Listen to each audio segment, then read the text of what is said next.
하나님 고맙습니다. 저희에게 금요일 시간 다시 허락해 주셔서 두 달 만에 또 금요 성경 공부 출애굽기를 시작할 수 있게 하시니 감사합니다. 함께 모인 저들에게 은혜 주시고 부득불 오지 못하는 성도들에게도 동일한 은혜를 충만히 채워 주시옵소서. 예수님의 이름으로 기도드립니다. 아멘. 자, 이미 보내드린 대로요. 오늘 본문은 13장 17절부터 마지막 22절까지인가? 예, 22절까지 말씀을 가지고 이 말씀의 뜻을 알아가는 시간을 갖도록 하겠습니다. 자, 여러분 아시던 아주 유명한 이야기죠. 이거는 13장 17절에는 구름기둥, 불기둥이 이야기가 나오는 곳이고요. 처음으로 이게 언급된 곳이 13장 17절 이하입니다. 그래서 여기서 구름기둥, 불기둥 이야기가 나온 거예요. 처음으로. 그러면 여러분이 알기에는 이제 구름기둥, 불기둥의 이야기로만 이 본문을 아실 수 있을 텐데 그보다 더 중요한 것도 있습니다. 그래서 오늘은 불기둥, 구름기둥 정도가 아니라 그 앞에 있는 17절부터 자세히 하나씩 살펴보면서 이 본문이 우리에게 말하려고 하는 것이 무엇이었는지를 알아야 합니다. 불기둥, 구름기둥은 우리 주일학교 때 많이 들어본 거잖아요. 그래서 사람들이 생각하기에 저도 어렸을 때 주일학교에서 잘못 배우면 평생 가는 거예요. 이게 머리에서 안 지워지는 게 있는데 이게 기둥으로 자꾸만 연상이 돼가지고 불기둥, 구름기둥 이렇게 기둥이 연상이 돼요. 그럴 수밖에 없는 게 기둥은 기둥 맞아요. 기둥이 아닌 건 아니거든요. 기둥 맞거든요. 근데 구름이 기둥으로 쓴 거 보셨어요? 불이 기둥으로 쓰는 거 그렇지 않거든요. 그래서 어떤 다른 기둥을 설명해 주는 것으로 우리가 어렸을 때부터 들었으면은 아 그래 그런 기둥 가지고 다른 기둥을 설명하시려고 했구나라고 알아들었을 거예요. 그래서 주일학교 때부터 성경 공부를 자세히 잘해야 될 필요성이 있어요. 들어오세요 주사님. 뭘 또 이렇게 또 부시럭거리면서 두셔놓으신 거 보니까 저 봉투 안에 범상치 않은 게 들어있을 것 같은 왠지 기대가 부풉니다. 그 기대는 나중에 보기로 하고 저 또 위에 눈을 돌리시는 저분, 저 탐하는 저분. 자, 다시 시작합니다. 13장 17절부터 볼게요. 자, 13장 17절을 보시면 바로가 백성을 보낸 후에 지난번까지가 16절까지 한 거거든요. 출애굽 이전 단계까지 한 겁니다. 출애굽 시작되는 이야기가 그려지는 본격적인 모습이라고 보실 수 있는 거예요. 바로가 백성을 보냅니다. 언제 보냈느냐? 12장 가서 한번 살펴볼게요. 보내는 이야기 12장 37절이에요. 12장 37절에서 이스라엘 자손이 람셋을 떠납니다. 여기 국고성을 세웠던 곳이죠. 그러니까 그들이 수고하고 노역했던 신전지었던 나라의 그 노역으로 있었던 그곳을 떠나는 거예요. 그리고 어디로 가냐? 숫곳이라는 것, 숫곳에 이르게 됩니다. 그것에 이르러서 유아 외에 보행하는 장정이 60만 가량이라고 하죠. 60만 몇천 몇백 명 이렇게 하지 않고요. 그냥 60만으로 딱 끊어요. 들어오세요 주사님. 아 우리 오랜만에 보이죠?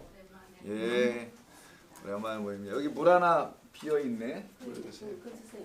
아 근데 물이 좀 철철 넘치고 있어요. 조심하셔야 되겠어요.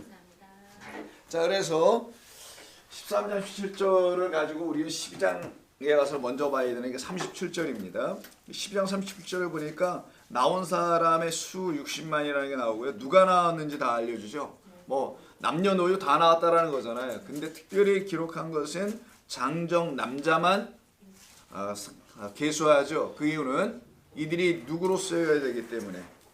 그렇지, 여호와의 군대로 쓰여져야 되기 때문이라는 거 여러분들 다 아실 겁니다. 그래서 이건 성도를 말하려고 하는 것이라는 걸 자꾸 알려주는 거예요. 어린이와 여자, 유아는 카운트하지 않는다 그런 얘기가 아니거든요. 그렇게 잘 이해하시는 걸로 알고 있고, 근데 여기서 우리가 좀 생각해야 되는 것이 이게 보행하는 장정 60만이라고 돼 있어요. 자, 이들이 지금 바로가 가라로 해서 간 거예요. 뭐 형식은 그렇습니다. 할 수 없이 보낸 거긴 하지만 이때 60만이라는 말이 나와요. 우리는 그냥 60만 하면 자 60만 한번 써볼게요. 60만입니다. 숫자는 이렇게 쓰죠. 60만을 맞나요? 숫자로 표현하면 60만을 이렇게 씁니다. 6천 이상을 잘 세지 못하시는 분들은 이게 좀 어려우시겠지만 만도 좀 어려우세요. 만불 같은 것도 좀 힘들죠.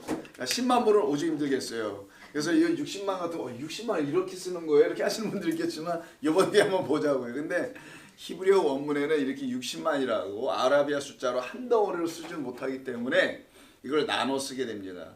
나눠 쓰는데 어떻게 쓰냐? 100단위와 1000단위로 나눠 써요. 그래서 6이 맨 앞에 나와요. 6. 다음이 뭐겠어요? 100. 다음이 1000. 그럼 여긴 1짜리라는 거죠. 여러분 어렸을 때 산수하실 때 1짜리, 10짜리, 100짜리 나눗셈 못해갖고 저는 무지무지 헷갈렸었어요. IQ 99였으니 오죽했겠어요. 여러분 이해하시기 바랍니다. 무지무지 어렵습니다. 저는 그게. 자, 6, 100, 1000으로 되어 있다는 건 우연한 것이 아마 아닐 겁니다. 이것은 어떤 것을 설명하기 위함이에요. 다 사실. 그래서 명확한 숫자를 표현하지 않고 60만으로 끊고 가량이었다라고 하는 것은 의미가 있고 이들이 또 다 군대로 사용할 여호와의 군사가 될 수 있는 남자, 그걸 장정이라고 그랬죠. 우리 옛날 말이죠. 장정은 건장한 20세 이상이었던 남자들 군대에 나가서 뭐 총도 들고 뭐 칼도 들고 옛날 말로 하면 그럴 수 있는 사람들이에요. 자, 이런 사람들 장정 게베르라고 해요. 게베르, 가바르라는 동사에서 나와요. 가바르라고 발음할 때는 이 뜻이 뭐가 되냐면 남자니까 힘이 세다, strong하다 이렇게 표현하기도 하고 강한, 이런 강하다 뜻이고요. 강하다. 아니면 능력이 있다, mighty. 이거는 영어로 쓰는 게 더 낫겠죠. 표현할 전능한 뭐 이런 의미니까. 자, 강하고 전능한, 힘이 좋고 이런 의미가 가바르예요. 여기서 나온 게 그 유명한 천사 가브리엘이 나오는 거예요. 자, 그거 아시면 되는 거고요. 자, 가브리엘 기억해 놓으셔. 나중에 한번 또 나올 겁니다. 이들이 지금 게베르, 그러니까 남자란 뜻이에요. 그냥 man입니다. 이 뜻은 뭐 장정 다 빼고 man, 남자란 뜻을 갖고 있어요. 자, 남자. 근데 어떤 남자래요? 보행하는 남자. 아, 그럼 그 사람들이 뭐 거기서 겨요? 아니 뭐 광야에서 좀 뜁니까? 아, 걷는 것이 뭐 하겠어요. 보행한다고 표현하면 그냥 걷는다라고만 이렇게 자꾸만 생각하게 하잖아요. 아, 당연히 걷지. 거기서 뭐 어떤 분 좀 그 뭐 짐에 가서 3시간 동안 하고 오셨다는 분도 있다는데 뭐 그러겠냐고요. 걷는 거예요. 근데 이 보행이라는 단어로 쓴 이 말은 그냥 발이에요. 발. 보행이 아니고 발이라는 단어입니다. 발로 쓰여진 그냥 히브리어예요. 자, 발입니다. 자, 그럼 이들이 발로 걸어 나왔다 이런 뜻이에요. 이걸 보행한다고 하면 그냥 뭐 행진하는 것처럼만 보여지거나 일렬로만 쫙 그냥 걷는 걸로만 생각하죠. 근데 히브리어 원래대로 읽으면 발로 걸어 나왔다. 왜 굳이 발로 쓰는 것인가? 그 뜻은 그 다음 절과 관계가 있어서 그래요. 자, 38절을 넘어서요. 이 사람들이 다 나오죠. 수많은 잡초까지도. 그들이 애굽으로부터 가지고 나온 발교되지 못한 반죽으로 무교병을 구웠으니 이는 그들이 애굽에서 쫓겨남으로 지체할 수 없었으며 아무 양식도 준비하지 못하였음이었더라. 이렇게 돼 있죠. 그럼 이들은 34절 올라와서 보세요. 그 백성이 발교되지 않은 반죽 담은 그릇을 옷에 싸서 어깨에 매니라. 이거 어깨에 메고 장정들 남자들이 걸어 나오는 거예요. 그 발을 말하는 겁니다. 그럼 저 이해하시겠어요? 이게 발이 무슨 뜻인지? 무교병은 섞이지 않은 참된 양식을 설명할 때 쓰는 거죠. 즉 말씀이라는 참된 양식을 상징화하는 이 무교병을 들고 발로 걷고 가고 있는 거예요. 이들을 여호와의 군대라고 하는 겁니다. 여호와의 군대는 손에다 창검을 들고 다니는 사람들이 아니에요. 바로 이 무교병을 먹고 살아 나와서 그 무교병을 가지고 또 걸어가는 자들, 일용할 양식을 날마다 먹으며 걸어가는 자들을 말하겠죠. 그래서 이런 발을 복음을 들고 어디 산을 넘는다고 하지. 복음을 들고 산을 넘는 자들이요. 그래서 성전이라는 그 산을 넘어버리는 자들. 그래서 하나님의 말씀이 되어 있는 성도들을 표현할 때 쓰는 말이라는 거 여러분 아시면 여기 보행한다는 말보다는 무슨 행진 같아 보이고요. 발이라는 말을 가지고 더 의미를 살릴 필요가 있습니다. 그런데 왜 60만인가? 이게 이제 우리가 좀 생각해야 될 필요가 있어요. 60만은 표현한 대로 이렇게 나눠 쓴다는 거예요. 100과 1000. 여러분들의 이해를 도모하기 위해서 제가 한글로도 쓸게요. 100, 1000입니다. 100과 1000이 여기 붙어 있어요. 그럼 성경에서 6, 100, 천 이렇게 돼 있다라는 거잖아요. 원래 의미는 6, 100, 1000 써 있어요. 그걸 다 곱해버려 가지고 60만이 된 건데 성경은 어떤 의미를 전달하는 히브리어를 통해서 이렇게 표기하게 했다라는 거예요. 자, 그러면은 6의 의미부터 살펴봐야 되겠죠. 6은 6번째 날에 해당되는 거예요. 그날은 사람이 만들어지는 날입니다. 사람이 만들었는데 남자와 여자로 지으셨고 라는 말이 나와요. 그때 사람은 남자와 여자를 동시에 갖고 있다라는 걸 의미하는 거예요. 그러면 양성을 갖고 있느냐? 이런 biological한 생물학적인 우리 인간을 놓고 볼 때는 이게 무슨 말이야? 우리가 양성을 갖고 있어? 그런 말이 아니라 사람이 된다는 것. 성경이 창세기 1장에서 하나님이 지으신 온전한 사람이 된다는 건 어떤 남자와 여자의 결합이다. 그래서 남자와 여자의 자카라오 네케바의 결합, 연합이다. 이걸 갖다가 사람이라고 하는 거예요. 성경은요. 이 개념부터 잘 잡으셔야 돼요. 그래서 2장에서 남자의 몸에서 뭐가 나와요? 여자가 만들어서 나오는 거잖아요. 그래서 이 둘은 살 중에 살이요 뼈 중에 뼈다라는 하나됨. 남자와 여자는 이렇게 하나 돼서 한 몸이 딱 되는 걸 하나님 보시기에 인간 보기에 좋았더라가 된다라는 거예요. 자, 그래서 우리는 여러분들은 어떤 존재냐? 그리스도가 나라는 존재에게 들어와서 하나가 되어 있는 상태를 말하는 거예요. 그게 사람이라는 거예요. 그 전까지는 뭐냐? 짐승입니다. 그 전까지는 짐승이라는 거예요. 그 앞뒤 다 빼놓고 이걸 이해 못하고 또 짐승이라고 그러면 안 되고요. 그럼 여러분 욕먹고 혼나요. 이렇게 바뀌어서. 그러지 말고 이해를 여러분 충분히 하셔요. 왜 창세기 1장 27절 이하에 사람을 자카르네케바라고 말씀하신 이유가 뭐냐? 우리 안에 그 두 개가 다 있어야 되는 것이다. 나라는 네케바 안에 하나님께서 말씀을 부으셔서 그리스도를 보내셔서 사람으로 이게 바로 새로운 피조물이라는 거예요. 그걸로 만드신다는 겁니다. 자, 그 정도는 우리가 뭐 상식적으로 상식의 수준에서 다 이해하고 있어요. 이거 어떻게 된 거야? 이거 어려운 거를. 그럴 때 6이에요. 연합입니다. 하나됨을 말하는 거예요. 신랑과 신부의 만남의 날을 6으로 표현하는 거예요. 6일째로. 또 6은 뭐냐? 분리가 일어나는 때기도 하는 거예요. 홍해를 건너가는 게 이게 6번째 날. 요단강 건너가는 게 6번째 날. 마지막 순간이에요. 그럼 넘어가면 뭐예요? 광야로 들어가고 또 넘어가면은 약속의 땅으로 가나안 들어가는 거거든요. 그래서 마지막 날이에요, 이게. 그래서 이때는 분리와 나눔이 일어나요, 항상. 분리와 나눔은 우리가 창세기 1장 1절 3절 이후부터 빛이 비치니까 빛과 어둠으로 나눠지고 위의 물과 아랫 물로 나눠지고 세 번째 날은 씨 맺는 채소와 그렇지 않은 풀과 나눠지는 거예요. 이런 나눠짐은 우리가 이 세상에서 어떻게 구분되었다라는 것을 깨닫게 하시는 하나님의 일하심이 우리 가운데 들어와 역사할 것이라는 걸 전제한 그런 나눔이지 부정적 의미에서 나눔이 아닙니다. 그게 먼저 6이고요. 두 번째 100은 아들의 수죠. 100은 완전 30배, 60배, 100배 열매를 맺는 거. 식물이나 이런 데서는 열매로 표현하지만 그 씨 뿌리는 자 비유에서는 사람에게 뿌리는 생명 아들을 낳게 하는 거잖아요. 교회가 여자가 아들을 잉태하게 하는 이야기니까 그게 씨 뿌리는 자에 비유해서 무슨 곡식을 30배, 60배, 100배로 만드는 게 아니라 3층점 기억나시죠 여러분? 3, 6, 100이라는 거. 여기에 첫째 하늘, 둘째 하늘, 셋째 하늘. 이게 30, 30, 30인데 마지막은 10이 하나 더 완전하게 들어오는 거라 그랬죠. 그리스도의 부활로 율법을 완전케 하시는 역사가 마지막에서 휘장을 찍고 이게 열폭으로 돼 있으니까 열을 찍고 들어가서 이게 완전히 100으로 되는 거라고. 이게 우리가 하나님의 아들들이 되는 거라고. 여러분들은 성경을 이렇게 이해하는 게 더 편하지 않으세요? 어떤 틀을 가지면 성경이 말하는 그 원리대로 쫓아만 가면은 성경은 더 진리는 간단합니다. 진리는 물이 위에서 아래로 흐르는 것이 뭐 그 누구나 아는 거잖아요. 그렇게 알게 하신다는 거예요. 누구나 알도록. 그래서 이게 우리 예전에 했던 3층천까지 간다는 말은 그리스도인의 완성.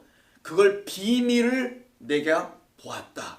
신비한 것을 보았다. 이런 말하는 거예요. 사도 바울이. 자, 그래서 100의 의미고요. 천은 하나님의 수죠. 1과 천은 하나님의 영, 하나님과 관계가 있는 겁니다. 그러면은 600, 1000 이 말은 이 광야에 들어가서 하나님의 말씀과 연합하게 되면 결국 뭐가 되는 거냐? 이들이 7이 될 것이다. 자, 보세요. 6이잖아요. 여기 지금 100과 1000이 붙잖아. 6에다가. 이건 다 하나님과 관계된 거죠. 완성과 관계된 거예요. 이 전체를 그냥 하나라고 하는 겁니다. 그리스도가 오시는 거니까. 그래서 연결되면 이게 광야로 들어가게 되는 거니까 60만이 지금. 들어가면 말씀이 있는 곳의 광야는요. 미드바르니까 그 말씀 하나로 오신 그분. 모노게너스라 하잖아요. 그래서 독생자. 한 명 외아들이 아니에요, 여러분. 모노 하나가 되신 분. 모든 걸 완성을 당신으로 하시는 그분 모노게네스라는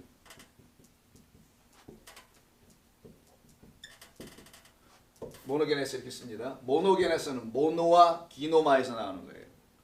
하나가 되다라는 뜻입니다. 하나가 되어 이 땅에 오신 하나님 보내시는 그분밖에 없으니까 그분 하나 1이 6을 만나 그래서 7이 되는 거예요. 굳이 숫자로 표현한다면 이걸 언약의 완성 하나님이 약속하신 것을 이렇게 이루어 가시고 계심을 이 출애굽 사건에서 보여주는 겁니다. 대표적인 게 6이면 또 666 있죠. 666이라고 여러분 알고 있지만 사실은 666이에요. 거기도 똑같아. 6, 100, 그 다음에 10이에요. 이렇게 돼 있어요. 성경이. 헬라어에서도. 이건 물론 헬라어입니다만은 666표가 아니고요. 606이에요. 여기다 뭐가 붙어야 돼요 또. 그래서 7 완전하게 되는 거예요. 요 이전 단계에서 홍해를 못 건너가거나 요단강을 못 넘어가면 그냥 666 이걸 짐승이라고 하죠. 짐승의 표. 너 짐승이야. 아들이 아니야. 사람이 아니야. 신랑이 들어오질 않았어. 이 말하는 거예요. 무슨 어떤 표를 뭐 이마에 받는다 이런 게 아니라 말씀되지 못한 존재들이라는 것을 설명하는 겁니다. 자, 그러면은 이게 이제 소위 이제 14만 4천의 그 하나님의 백성들을 말하는 것이죠. 이렇게 3장, 13장, 12장, 12장 37절에서 이렇게 나오는 거예요, 이들이요. 오직 하나의 양식을 어깨에 맨 그 발로 그걸 들고 나오는 자들입니다. 그리고 이들은 12장 41절에서 넘어와서 12장 40절에서 이스라엘 자손이 애굽에 거주한 지 400년이 됐대. 430년. 430년이 다 차야 나오는 거예요. 하나님이 정해놓은 겁니다. 이거는. 왜? 진리를 설명하려고 정해놓은 것뿐이에요. 아버지의 본래의 마음, 갖고 계신 계획, 변개되지 않는, 바뀌지 않아요. 이거는. 이랬다 저랬다 되시는 게 아니니까. 그 바뀌지 않는 하나님의 뜻대로 그 뜻이 다 차야만이 나오는 거잖아요. 그래서 400년이 끝나는 그날에 여호와의 군대가 애굽 땅에서 나왔대요. 430년 죄송합니다. 430년 오늘 숫자가 일단 좀 많이 나오니까 430이에요. 그럼 이렇게 쓰겠죠. 430이면은 항상 숫자가 애누리 없이 딱 끝에가 떨어지는 거는 유심히 보는 거예요, 여러분이. 뭐 31 이런 거 그냥 정말 카운트한 숫자입니다. 카운트한 거예요. 근데 5천, 4천, 5병, 2호 이런 건 다 의미가 있는 거. 딱딱 끝나는 거는 이것도 딱 끝나네요. 432 이거 아니잖아요. 430 왜 430년을 채워야 되는 건가? 이 의미가 무엇인가? 왜 하나님께서 그렇게 하신 건가? 430년 찬후의 백성들을 나오게 하겠다는 거예요.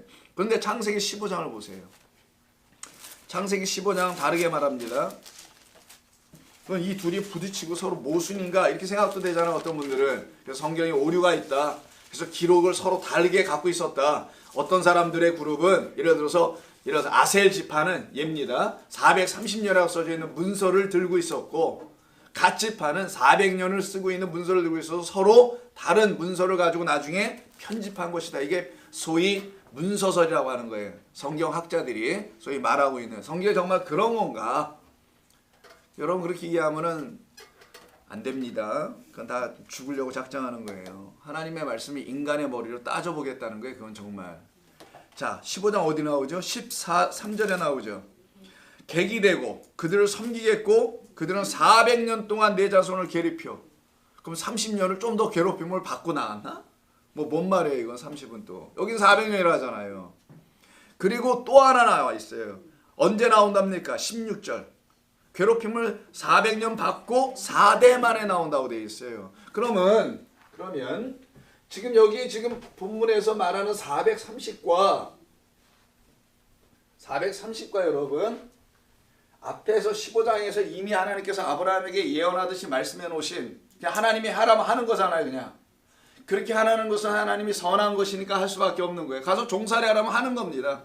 하나님에게는 죄라는 개념, 악한 개념이 없는 거예요. 하나님 당신의 뜻 안에서 가장 선한 것을 이루시기 위해서 하시는 것뿐이니까. 자, 여기서 400년입니다. 400년간 종로 여기도 딱 끊어지죠. 이렇게 끊어지는 건 우연한 게 아니라는 걸 반드시 아셔야 돼. 뜻을 나눠놨다는 거. 자, 그럼 400은 뭐부터 시작해야 되냐? 가장 작은 수 4, 다음 수 40, 400, 4000. 다 여러분 성경에 나오는 말들이에요. 이거 7병 먹었을 때 4000입니다. 전부 다 성경에 있는 거예요. 4대 만에 41, 40주야 40년. 예수님 광야 등등 여러분 다 아시는 거. 400년 여기 나오네요. 4000명 그 사람 먹은 사람들. 다 뭔가 의미가 있어요. 다 똑같이 표현. 4는 땅의 수죠. 땅이라고 했어요. 동서남북 네 모퉁이 성전이 지어질 곳을 항상 말할 때는 땅 4로. 하늘에 땅으로 내려올 때 뭐가 돼서 내려오느냐? 3이 4가 돼서 내려온다는 것도 수없이 설명했죠. 첫째 날, 둘째 날, 셋째 날. 그리고 이 셋째 날이 이 땅에 내려오면 넷으로 완성하여 우리에게 7을 주는 거. 그래서 첫째 날, 둘째 날, 셋째 날, 넷째 날, 다섯째 날, 여섯째 날, 일곱째 날 이렇게 나눠진다는 거. 하늘의 이야기, 땅에서 완성되는 이야기. 여기까지는 똑같이 서로 짝이고 이 짝이 이 땅에서 이루어지면 하늘이 땅에서 이루어지면 완전하게 된다. 그래서 7로 끝나는 거란 말이에요. 그래서 이쪽은 셋, 이쪽은 4가 되는 거예요. 도합을 보면은 1, 2, 3, 1, 2, 3, 4 아시겠죠? 3, 4가 나오네요. 자, 그래서 4는 땅의 수가 되는 거예요. 그래서 4대 만에 온다라는 그 말은 하늘인 어떤 존재가 4로 이 땅에 온다는 것이 4대 만에 나온 게 아니라는 건 대수로 40년씩만 잡아도 4, 46, 160년밖에 더 되겠어요? 한 세대를 40년만 잡아도 말이 안 되잖아요. 옛날은 더 짧았어요. 장가들 일찍 가고 수명이 짧았기 때문에 30년도 안 된단 말이에요. 한 대가 일대.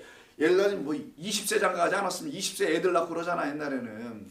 자, 뭐 그렇다 치고 4대라는 의미가 그런 거라는 거예요. 그럼 4대 만에 돌아온다.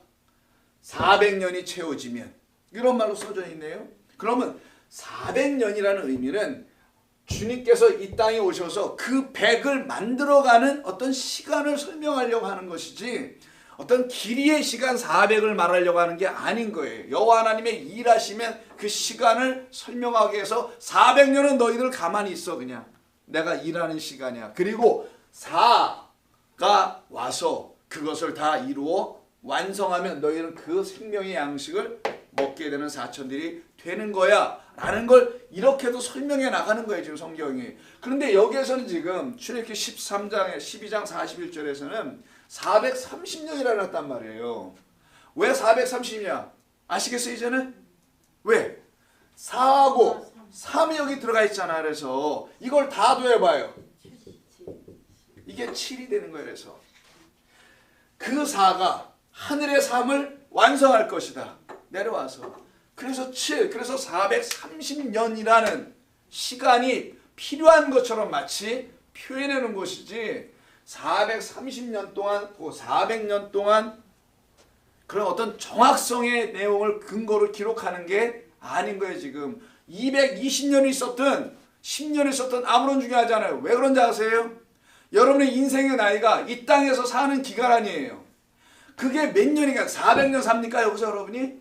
아니잖아요. 몇 년을 이 땅에 살든 거기가 애굽에서 사는 기간인데 그 기간이 어떤 사람 50년 살다 가고 어떤 30년 살다 가잖아요. 근데 그들에겐 다 이런 일들이 믿음의 백성이면은 이루어진다는 걸 설명하는 거예요. 4로 400, 430으로 7 이런 걸 다 이루신다는 설명인 것이지 이걸 보고 깨달으라는 거야. 아, 그분 하늘에서 오신 3이 내게 오면 4가 돼요. 나와 그가 연합하여 7이 되는 거구나. 즉 그리스도의 생명의 말씀이 육신이 되어 오신다는 그 말씀을 내게 이루시게 되면 나는 완전한 하나님의 자녀가 되는 거구나.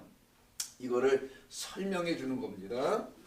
그럼 여러분들이 이런 말씀은 이제 충분히 왜 430이었는지 400이었는지 여러분이 이해하실 수 있겠죠. 물론 누구한테 설명하라면 좀 어렵겠습니다만 그냥 마음에 품으세요. 누구한테 설명할 이유는 거의 없지 않습니까 여러분들이.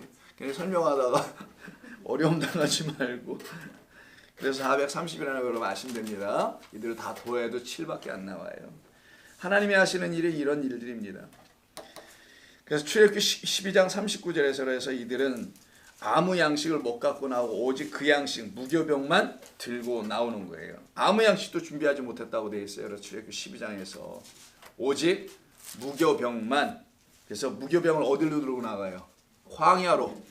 광야로 들고 나갑니다. 광야는 하나님의 말씀이 있는 진리가 있는 곳이기 때문인 거예요. 그래서 무교병으로 들고 나갔던 이유가 그거였던 것이죠. 이걸 신약성에서는 광야교회라고 합니다. 광야교회는 진리와 생명이신 그리스도 예수라는 무교병, 섞이지 않은 진리만 하늘의 것만을 갖고 오신 그 그리스도 예수라는 무교병, 이 무교병을 선포하는 교회가 광야교회라 해야 된다는 거예요. 그래서 교회 이름은 전부 다 광야교회여야 되는 거예요. 사실은요. 문자적으로 표현한다면 다른 교회가 되면 안 됩니다. 좋은 교회도 광야교회 이래야 된다는 거예요. 속 내용으로는. 그래서 이것은 다른 말이 아니라 여러분께서 믿음의 성도라면, 여러분이 정말 믿음의 성도라면 뭐를 먹어야 돼요? 반드시 무교병을 먹어야 돼요. 어디에서요? 광야교회라는 좋은 교회에서 반드시 먹어야 돼요. 그걸 설명하는 거예요. 지금 성도는 반드시 교회를 통하여 광야에서만 내려오는 만나 하늘의 양식을 반드시 먹어야 돼요. 그럼 여러분 스스로 체크해야 됩니다. 우리 교회에서 내가 그걸 먹고 있나? 우리 교회 사역자들은 뭐 몇 되지는 않지만 목소리니까 갑자기 우리 교회가 무지하게 큰 것 같았어요. 제가 순간 착각.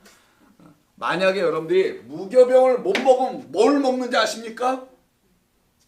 무교병을 만약에 못 주면 어떤 걸 먹는지 알아요? 웃을 준비부터 하세요. 성도 라면을 먹습니다. 더 이상의 썰렁은 나에게 말하지 말라. 그래서 우리 교회는 뭐 제가 말하고도 웃기네. 제가요 이거 아까 교회 와서 다시 천천히 읽어가면서 복습하다 발견한 거예요. 그래서 복습은 반드시 필요하구나. 아까 아침에 준비해 놓은 거를 덮어놨다가 하루 종일 숙성시키다가 마지막에 이제 열어서 보니까 성도 라면이 보이는 거예요. 제 여기서 해서 여기다가 잊어버리지 않으려고 박스까지 쳐갖고 왔어요. 우리 교회는 무교병을 먹습니다. 성도 라면 안 끓여줍니다. 이런 거. 그런 라면 찾지 마세요. 우리 교회는 이거 안 먹어요. 아 이거 히트 칠 것 같은데. 어떻게 생각하세요, 여러분? 안 쳐요. 안 쳐. 우리 장로님이 또 안 친다라면 끝이야. 넘어갑시다. 그래서 우리 매일매일 하늘의 양식을 먹는 겁니다. 여러분 스스로 체크해요. 그래서 우리가 새벽기도 하는 거예요.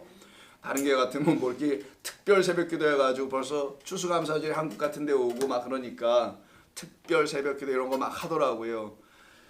가관이 아닙니다. 됐고요. 13장 17절 갑니다. 이제 이걸 배경으로 기본 이해해야지 13장 17절 이해할 수 있어서 그러는 거예요. 자, 바로가 백성을 보낸 후에 자 이렇게 보낸 겁니다. 60만으로 나오는 거예요. 지금 블레셋 사람의 땅의 길은 가까울지라도 지형상 가까워요. 블레셋은 가나안 땅과 애굽의 사이에 낀 거니까 남쪽에 있거든요. 팔레스타인에. 자, 그 필리스틴이라는 그 블레셋 땅의 길은 가까워요. 거기로 곧바로 올라가면은 그냥 가는 건데 거길로 안 데리고 가고 어디로 가시나 볼까요? 자, 가까울지라도 비록 가깝지만 하나님의 생각은 달라. 그들을 그 길로 인도하지 아니하셨으니. 자, 이게 이제 골탕 먹이는 하나님 같아 보이는데 이는 하나님이 말씀하시기를 자, 이때 말씀하시기를 이 백성이 전쟁을 하게 되면 마음을 돌이켜 애굽으로 돌아갈까 하였기 때문이다. 뭐 염려하시는 것 같아 하나님이. 얘들 또 땀만 먹을 것 같아. 블레셋이라 이걸 갖다가 성경학자들은 이걸 고고학적으로 풉니다. 당시에 블레셋은 철기 문화가 있었다. 그래가지고 철기 문화가 있어서 이들은 지금 청동기. 그러면 블레셋이 철기 문화가 있었으면 한번 생각해 보자고요. 이들은 애굽이라는 최대 강국, 아주 최강국. 여기서 지금 있었던 양반들인데 그러면 애굽이라는 이집트가 블레셋보다 힘이 약해? 이게 뭐예요? 그렇게 푼다면은. 그래서 여기를 못 지나가요? 아니면 이들은 작대기만 들고 나왔기 때문에 무기가 없어서 거기 가면 다 죽는다. 여러 가지 표현들이 이걸 해석을 하더라고요. 과연 그런 말일까요? 만약에 그렇게 본다면 우리는 큰 모순에 빠지게 됩니다. 어떤 모순에 빠지냐면 아니 하나님께서 이스라엘 백성들을 그 빠른 지름길을 놔두고 왜 굳이 광야길로 돌려 홍해 밑으로 내려가게 한다고 하는데 비해 보면 왜 거길로 빼신 건가? 블레셋 사람들을 길로 가게 하지 않으신다는 이유가 도대체 뭘까? 그들과 전쟁을 하게 되면 글자 그대로 보면은요 이들이 마음이 바뀌어서 무서워서 뭐 두려워서 하나님 여기를 끌고 나온 거 왜 그러는 거예요? 우리 다시 돌아갈래요. 블레 사람들이 죽을 바에는 차라리 가서 그냥 노역을 하는 게 낫겠어요. 라고 하는 그 마음 때문에 하나님이 걱정되셔서 그러셨다라면은 하나님이 계획도 없으신 분이에요? 넘버원. 하나님 생각이 없나요? 그 정도도? 그럼 하나님이 걱정하시는 하나님이에요? 이건 말이 안 맞잖아요. 그럼 이 문자대로 그대로 읽어버린다면은 그러면 이렇게 그들을 정말 하나님이 또 사랑까지 하신 분이라면 왜 이들을 굳이 그냥 블레셋 땅으로 들어가게 하지 않고 그 먼 길 홍해로 뻗어나가는 그 광야길로 데려가신 이유가 뭘까? 정말 사랑한다면 거기를 왜 데려갈까? 근데 여러분 아시죠? 거기를 데려갔는데 이들은 전쟁을 피하기 전쟁을 피하기 위해서 블레셋을 지나가지 않아. 직선기로 위로 올라가면 끝인데 근데 밑으로 데려가는 바람에 뭔 일이 터져요? 전쟁 피하려고 밑으로 데려갔는데 무슨 일이 터집니까? 앞에는 물이 가로막고 진짜 뭐가 와요 뒤에 블레셋보다 더 강한 애굽의 전차 부대가 쫓아오거든요. 이걸 어떻게 설명할까 그러면 이 본문을 놓고 그 하나님께서 골탕 먹이는 거예요 지금. 야 블레셋보다 더 큰 놈들이 온다. 이거 가르쳐 주려고 하는 건가요? 왜 하나님이 이렇게 하실까? 이유는 간단합니다. 그 다음 절 18절에 나와요. 보겠습니다. 그러므로 하나님께서 홍해의 광야길로 돌려 백성을 인도하셨다. 이스라엘 자손이 애굽 땅에서 대열을 지어 나올 때라고 합니다. 그건 다른 거예요. 사실 거기서부터는요 19절로 들어가야 되는 게 맞아요. 그러니까 여러분들은 18절에 어디서 끊어야 되냐면 인도하셨다 여기까지만 봐야 되는 거예요. 그리고 이스라엘 자손 거기서부터는 19절로 들어가야지 문맥에서 연결되는 거예요. 보세요. 이스라엘 자손이 애굽 땅에서 대열을 지어 나올 때 모세가 요셉의 유고를 가져 나왔다. 이렇게 가야 맞지. 18절과 19절을 그러니까 서로 아니면 18절 다시 A라고 써주든지 하나를 더. 이해하시죠? 제가 말씀드리는 거는. 자, 그럼 어디서 우리는 끊어야 되냐면 그러므로 하나님이 홍해의 광야길로 돌려 백성들을 돌려 인도하셨다고 해서 끊는 거예요. 그러면 서로 상반된 게 나와요. 그 상반된 거, 즉 왜 하나님께서는 블레셋으로 끌고 올라가지 그 땅으로 가게 하지 않으셨나? 답은 간단합니다. 홍해로 가게 하려고. 어렵게 생각하지 마세요. 성경을. 홍해로 가게 하려고 해요. 일단은 상식적으로 생각을 해보는 거예요. 전쟁? 왜 이걸 못하게 피하게 하셨을까? 하나님 그냥 쳐부수시면 끝나실 텐데 쉽게. 왜 이거 안 하게 하셨을까? 이유는 뭘까? 이상하다는 거예요. 근데 보니까 또 홍해로 가게 하는 하나님께서 홍해로 끌고 가시려고 그러신 거였구나.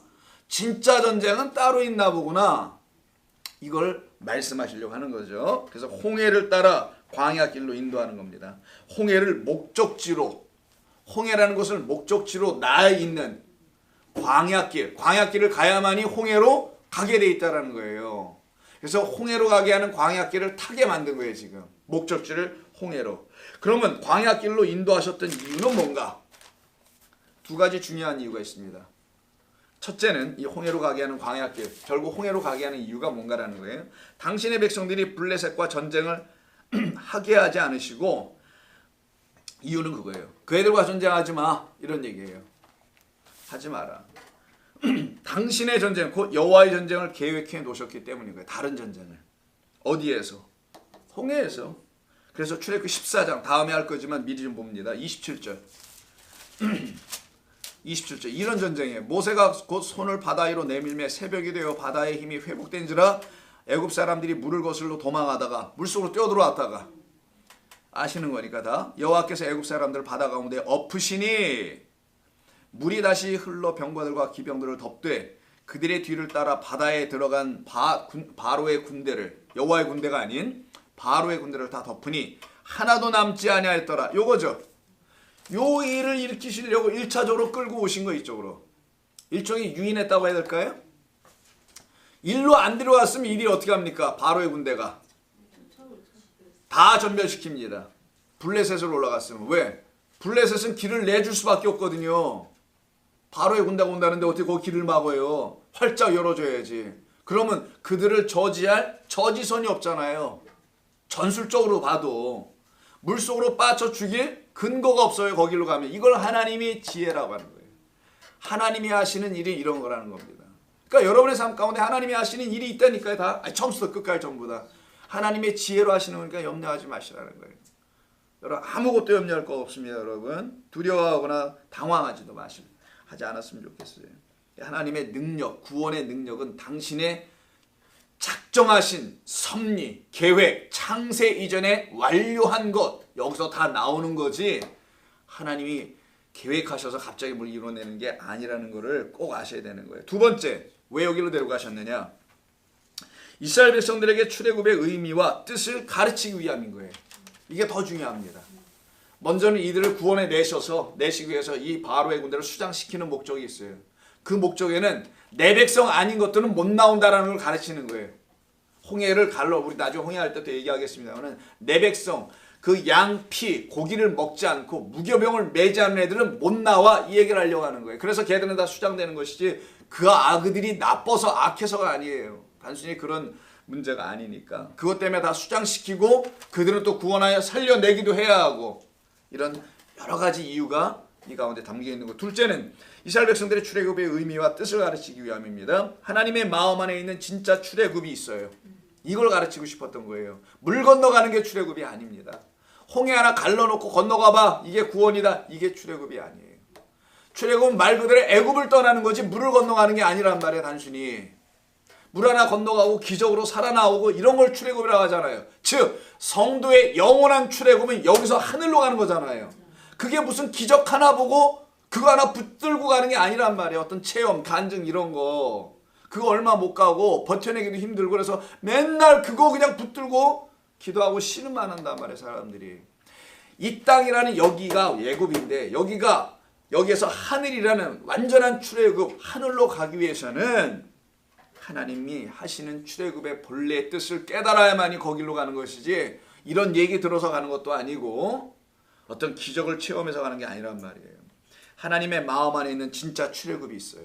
우리에게 주시려고 하신 영원한 출애굽입니다. 영적 출애굽이에요. 영적 사건이에요. 이거는 하나님의 말씀을 깨닫는 걸 영적 사건이라고 합니다. 영적인 어떤 것을 체험하는 게 아니라 하나님의 영이 여러분에 들어오는 걸 영적 사건이라고 하는 거예요. 하나님의 영은 말씀으로 존재하니까 말씀이 여러분에 들어오는 걸 영적 사건이라고 하는 거예요. 그 사건이 여러분에게 이루어지게 하려고, 그래야 진짜 출애굽이 이루어지니까 영원한 출애굽을 보여주고 가르쳐 주시려고 하는 거예요. 성도의 영원한 출애굽은 반드시 하나님이, 출애굽 사건은 홍해가 갈라지는 겁니다. 성도의 영원한 출애굽은 반드시 하나님이 갈라놓으신 곳을 지나가야 돼요. 이걸 가르치려고 하는 거예요. 하나님은. 그래서 홍해가 갈르는 거예요. 그래서 블레셋 땅으로 데려가지 않았던 겁니다. 거기 갈를 게 없거든. 근데 홍해는 갈를 게 있어요. 물이라는 걸 통해서 갈라놓는 겁니다. 자 보세요. 다시 성도의 영원한 출애굽을 가르치기 위함이에요. 그럼 성도의 영원한 출애굽은 뭐냐? 땅에서 하늘로 천국으로 가는 게 소위 뭐냐? 예수 잘 믿어서 가는 거냐? 그러니까 종교인 되는 거 열심히 잘 믿어보려고, 그게 아니고 반드시 하나님이 갈라놓으신 것, 하나님이 갈라놓으신 것이 그들에게 길이 돼요. 거길로 지나가야 되는 거예요. 이게 출애굽입니다. 그럼 여러분 아시죠? 무슨 말인지 제가 이렇게 설명드리면, 하나님이 갈라놓으신 거, 애굽에 너희들 400년 동안 종살이 하러 보낼 거야 라고 하면서 동물 반으로 갈라놓고 어떻게 해요? 거기를 하나님이 지나가시는 이야기가 같이 붙어 있잖아요. 창세기 15장에. 그래서 그것이 무엇인지를 알게 해주려고 총회를 갈라버리는 역사를 보여주시는 거죠. 이 역사가 일어나야 되는 거예요. 이거를 깨달은 사도 바울이 고린도전서 10장에서, 출애굽기의 이 홍해는 고린도전서 10장이 해석한 겁니다. 연관해서 꼭 보셔야 돼요. 그래 이해가 돼요. 먼저는 고린도전서 10장 1절 한번 찾아보세요. 형제들아 라고 시작하는 10장 1절이 있어요. 고전 10장 1절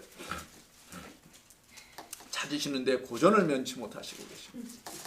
고전, 약자로 고전이라고 그러죠. 그래서 자, 고린도전서 10장 1절, 형제들아 나는 너희가 알지 못하기를 원하지 아니하노니, 하나님의 말씀을 알기를 원한다는 말이잖아요. 이거는 우리 조상들이 다 구름 아래 있고 바다 가운데로 지나며 모세에게 속하여 다 구름과 바다에서 세례를 받고 다 같은 신령한 음식을 먹으며 다 같은 신령한 음료를 마셨으니 이는 그들을 따르는 신령한 반석으로도 마셨음에 그 반석은 곧 그리스도 예수시라, 그리스도시라, 이렇게 얘기하죠.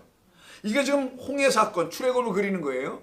출애굽하여 만나 먹고 구름기둥 불기둥 아래서 건너가고 있는 자들에 대한 이야기라는 거죠. 이걸 갖다 그리스도 예수와 세례받은 거라고 하죠. 이게 세례라네요. 사도 바울은. 왜 이게 세례가 되냐? 그리스도 예수님에게서 세례가 뭐냐? 이거 알려주는 거예요. 왜 그가 이 땅에 와서 굳이 세례를 받으셔야 될 이유가 없는 죄 없는 분이 왜 세례를 받으셨느냐? 이걸 설명해 주려고. 세례는 죽음입니다.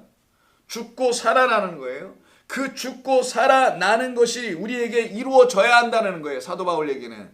그게 홍해 사건이었다는 겁니다. 반석이 갈라져 물을 내어 주었듯이, 그래서 신령 음료를 마셨듯이 홍해가 갈라져 그 길을 걸어 나왔듯이 거기에서 다 물속에서 죽고 수장되어 다시 살아나오는 거를 홍해로 가르쳐 주려고. 근데 그들은 죽진 않아. 살아나와요. 근데 대신 죽는 자가 있어. 그래서 아브라함도 모리아산에서 출애굽을 하게 된 거예요. 다 십자가라는 것을 가지고 어린 양을 통해서 전부 다 출애굽을 하는 거예요. 그래서 똑같이 어린 양이 다 등장하는 겁니다. 갈라디아서 3장 한번 보세요. 좀 뒤로 가면 갈라디아서, 고린도 후서 다음에 갈라디아서 3장이 나옵니다. 이 세례에 대해서 얘기를 해서 하고 있어요. 갈라디아서 3장. 이 홍해를 건너는 것을 물속에서 세례받았다고 하는데, 그럼 성도도 이렇게 물속에서 세례받는 건데, 그럼 예수의 죽음, 주님의 십자가에서 죽음을 얘기하는 건데, 그 죽음으로 우리는 길이 열렸다라는 것이고, 그 죽음과 연합한 자들만 살아나는데, 그들이 어떻게 연합했냐? 양고기 먹고 무교병을 먹음으로 연합한다라는 거예요. 뭐 끌어안고 나왔다는 게 아니에요. 양고기 먹고 무교병 먹고 나오는 겁니다. 그래서 3장 26절. 누구든지 그리스도와 합하기 위하여, 이런 말이 나오는 거예요. 누구든지 그리스도와 합하기 위하여는 세례를 받은 자는, 이렇게 되겠죠. 세례받는다? 그리스도와 합하기를 원해? 세례받아. 이 말이에요. 세례는 죽는 겁니다. 똑같이. 죽음을 가르치는 거예요. 그게 그리스도와 합하는 거다. 그들만 나오는 거다. 어디에서? 23절부터. 믿음이 오기 전에 우리는 율법 아래에 매인받아 있대잖아요. 율법의 나라, 애굽의 나라, 바로의 나라, 소돔과 고모라의 나라라고 하는 거예요. 그걸 갖다가 성경은. 거기에 묶여있던 우리를 믿음이 오기 전까지는 갇혔다. 아까 400년이 채워져야 나온다잖아요. 430년이 차야 나온다지 않습니까? 그걸 갖다 율법이 지배하는 시간이라는 거예요. 그걸 여섯이라고 표현하는 거 자꾸만 여섯. 아니면 땅으로 사. 거기에 묶여있는 겁니다. 그렇던 그들을 믿음이 오니까, 믿음은 진리의 그리스도예요. 그만이 믿음이란 말이에요. 그만이. 우리는 믿음이 없는 자들이고, 그만이 믿음이고 믿음을 갖고 있는 자에서 믿음의 주여라고 하지, 믿음을 갖고 계신 주님이라고 하지 않아요. 히브리서에서. 그가 믿음이었다. 믿음의 주님, 이렇게 하죠. 믿음을 소유하고 계신, 그래서 소유격으로 믿음의라고 한 거지 않습니까?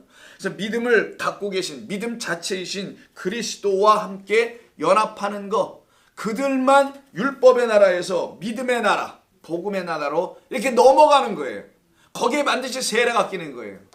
그 세례를 그리스도인들이 받아야 되는 건데, 물찍어 받아서 해결되는 게 아니란 말이에요. 이거는. 그건 종교적 의식이었었어요. 유대인들도 했던. 근데 그걸 기독교가 그대로 받아들여서 물을 찍고 있단 말이에요. 전 찍는 게 잘못됐다 하는 게 아닙니다. 물을 뿌리든 물속에 들어가든 그건 표예요. 표. 표로 받을 필요는 있어요. 그러나 그 안에 성령이 우리 가운데 부어지는 이런 세례를 우리가 받지 못하면 그건 말짱꽝이란 말이에요. 의미도 없고. 침례를 받으면 뭐 할 겁니까? 여러분들이 침례교회 가려면요, 거기서 침례 받아야 된단 말이에요. 우리 교회에서 침례교회 가신 분들 많아요. 여쭤보세요. 침례 받느냐고, 받았냐고. 만나면은. 침례 받지 않으면 그 사람들은 세례를 참여하지 못하게 해요. 성만찬을 세례가 나오다 보니까. 근데 그들이 거기 가셔가지고 성만찬을 참여하고 있다면 거기 목사는 가짜입니다. 침례교회 목사 아니에요. 그런 건 알고 있는지. 그래서 갈래도 골라서 잘 가라고 얘기해 주세요. 가시는 분들 있으면. 아무데나 가지 말라고. 카톨릭 마찬가지예요. 똑같이 다시 해야 되고, 거기서는. 성찬 받고 싶으면. 아니 뭐 그거 중요하지 않고 됐고. 히브리서 10장 봅니다. 그래서 좀 밀고 가세요. 여러분 히브리서 또 나와요. 10장 여러분 늘 들으셔서 하시는 거, 너무나 잘하는 거, 이 길을 연다는 것이 무엇인지. 홍해를 끌고 가신 목적은 하나님이 길을 여신다, 나누신다, 물을 가르신다, 나누신다, 쪼개신다, 이 말이잖아요. 19절. 그러므로 형제들아, 우리가 예수의 피를 힘입어 성소에 들어갈 담력을 얻었나니 그 죽음으로 들어간다는 거잖아요. 그가 죽으셔서 쪼개져서 나눠지는 길이 열려졌다는 거죠. 그 길은 이게 광야로 나는 길, 광야로 가게 하는 길. 광야로 가게 하려면 뭐부터 건너요? 홍해부터 나눠서 거기를 건너가야 돼요. 홍해는 세례, 예수님과 죽음으로 연합하지 않으면은 결단코 들어가지 못해요. 그럼 어떻게 연합하는 거냐? 십자가에 매달릴 거예요? 사순절 때 열심히 특별기도 할 겁니까? 무교병 먹는 거예요. 그걸 짊어지고 다니는 거예요. 날마다 일용할 양식으로. 자, 그래서 열어놓으신, 휘장 가운데로 열어놓으신 새로운 살 길이요. 휘장은 곧 그의 육체에 찢어짐이라잖아요. 그래서 육체니까 육체가 찢어지는 거죠. 휘장이 나눠지듯이. 이걸 가르치려고. 이게 일어나야지 모든 성도가 다 출애굽을 하는 거예요. 그 출애굽은 하늘로 가는 겁니다. 하늘 백성 되는 것. 이게 하나님의 사랑이에요. 하나님이 여기를 지향하셨던 거예요. 블레셋과 전쟁을 하면 얘들이 도망갈지 몰라 이래서 그러는 게 아니고, 그래서 새로운 살 길을 열어주시는 겁니다. 어디로? 홍해를 이끌어서 보여주시고 가르쳐주신 후에 그들을 광야 길, 예수 그리스도가 계신 그 말씀이 계신 그 길로 들어가게 하시려고 하신 것이에요. 예수 그리스도 그가 제물이 되어 죽어주시지 아니하였으면 우리는 하나님께로 돌아갈 수 있는 길이 열리지 않는 겁니다. 이게 성경이 그걸 영접하고 받아들이는 성도들 위해서 써놓은 거예요. 이렇게 이걸 받아들이는 성도들만 위해서 써놓은 거예요. 그래서 아무나 받아들이거나 아무나 예수 믿는 게 아닌 거예요. 여러분, 이걸 깨닫고 그래, 그렇지, 이 은혜로 이루어지는 것이었구나 라는 걸 깨닫게 하시는 겁니다. 만약 이들이 정말로 전쟁을 피하여 했다면 블레셋과만의 전쟁 정도를 피해서 될 일이 아니잖아요. 계속 피해야 되잖아요, 전쟁은. 근데 여러분 곧바로 출애굽기 가보세요.